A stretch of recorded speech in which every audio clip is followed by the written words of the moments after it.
આજનો વિડીયો ધોરણ 9 ઇંગ્લિશ માટેનો છે, જેમાં યુનિટ 1 વિશે આપણે સમજ મેળવીશું. હવે યુનિટ 1નું જે નામ છે તે છે ચિત્તાઝ ટીયર્સ, એટલે કે ચિત્તાના આંસુ. હવે તેની શરૂઆત કરીએ. Long long ago a ઝુલુ hunter was sitting under a tree. His name was ED. He saw a large herd of deer grazing in the lush green meadow. કેટલાક સમય પહેલાં એક ઝુલુ શિકારી એક ઝાડ નીચે બેઠો હતો. તેનું નામ ઈદી હતું. તેણે હરણના એક મોટા ટોળાને લીલાછમ બીડમાં ચરતું જોયું. He said to himself, "These deer are really wonderful, but I have to run a lot to catch one of them. Can't there be an easy way to get one?" તેણે મનોમન વિચાર્યું કે આ હરણ ખરેખર અદ્ભુત હોય છે, પણ તેમાંને એકને પકડવા માટે તેને ખૂબ દોડવું પડે. તેને પકડવા માટે કોઈ સહેલો રસ્તો ન હોઈ શકે તેવું તેણે પોતાના મનમાં પ્રશ્ન કર્યો. Suddenly he saw a female cheetah crawling silently closer to the grazing animals. Then she leapt and caught a deer. After some time, her two young cubs came out and buzzed. They all enjoyed their meal. એકાએક તેણે એક માદા ચિત્તાને ચરતા પ્રાણીઓ તરફ ચૂપાચૂપ સરકતી જોઈ. પછી તે કૂદી અને હરણને પકડી પાડ્યું. થોડીવાર પછી તેના બે બચ્ચા જાળીમાંથી બહાર આવ્યા. તેઓ સૌએ તેમનું ભોજન માણ્યું. Edie's eyes brightened. They sparkled with an idea. He envied the cubs. "Can I be lucky as these beautiful cubs? They got their food without any effort. Can I have a hunter like their mother?" he thought.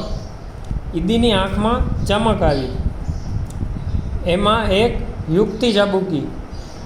તેને બચ્ચાની અદેખાઈ આવી કે આ રૂપાળા બચ્ચા માફક હું નસીબદાર થઈ શકું ખરો. તેમને તો કોઈ શ્રમ વિના તેમનો ખોરાક મળી ગયો. મારે તેમની માં જેવો શિકાર હોય તો તેને વિચાર આવ્યો. He decided to catch a young cub and train it to hunt for him.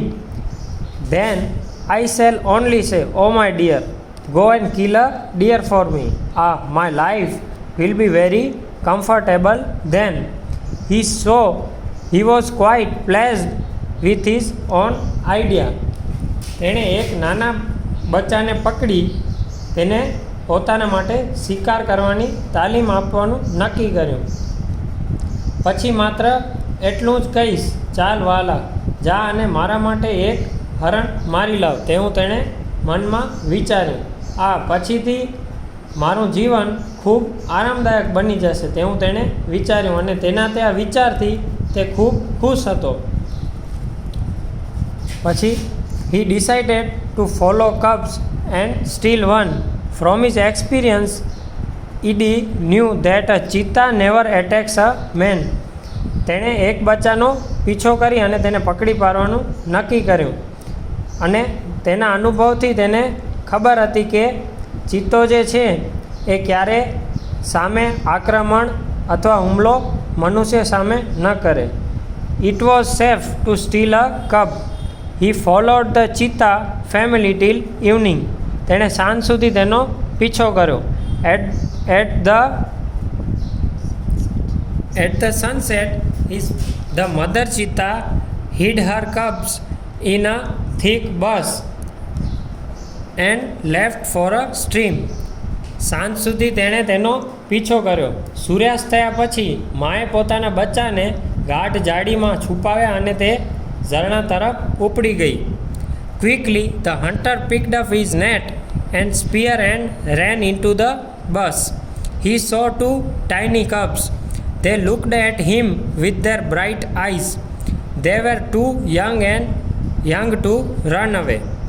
Edie threw the net over them and the cubs were caught. He needed only one cub, but he thought, it is always better to have 2 slaves instead of 1. He dragged them with him and hid them under a big basket. શિકારીએ પોતાની ઝાડ અને ભાલો ઉઠાવ્યા અને ઝડપથી જાળીમાં દોડી ગયો, કારણ કે તેની જે માં છે તે ઝરણા તરફ ચાલી ગઈ હતી. તેણે નાનકડા 2 બચ્ચા જોયા. તેઓ તેની સામે ચમકતી આંખે જોઈ રહ્યા હતા.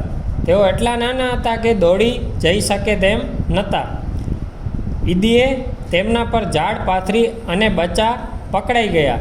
તેને તો એક જ બચ્ચાની જરૂર હતી, પણ તેણે વિચાર્યું કે એકને બદલે 2 ગુલામો હોય તે સારું. તેણે તે બંનેને પોતાની સાથે ઘસેડ્યા અને મોટા ટોપલા નીચે છુપાવ્યા. The mother cheetah returned after a while. She did not find her cubs. She looked all around. First of all, she became angry and jumped wildly. She sniffed all round, but alas, she could not find her dear babies. At last, she became sad and started crying. She cried and cried for the whole night till the next evening. થોડી વાર પછી માં પાછી આવી.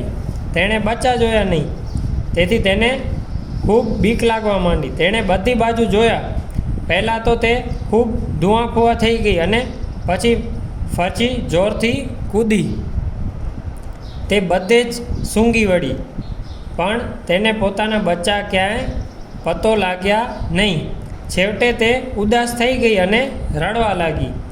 તે આખી રાત રડતી રહી. રડતી તે બીજા દિવસની સાંજ સુધી રડી, ત્યાં સુધી તેના બચ્ચા મળ્યા નહીં. હવે આગળનું આપણે બીજા પાર્ટમાં જોઈશું.